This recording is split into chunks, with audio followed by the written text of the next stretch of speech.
Today I'm setting the timing on the S32 project. Zoom in a little closer here and you can see how I have this set up.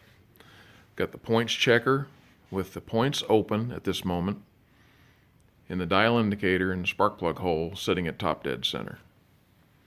I'm going to rotate the engine back to 3 millimeters before top dead center, which is right there.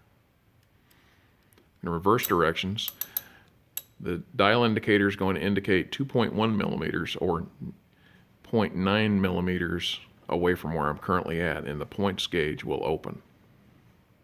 So I come around, I'm at normal engine rotation, indicator starts opening at 2.1, and I continue towards top dead center. 1 millimeter in top dead center. So what I'll do is I'll rotate back to 2.1, 1, 2, 2.1 millimeters, and the points are closing.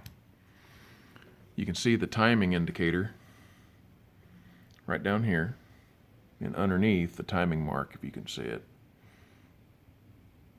That's where the fire mark is.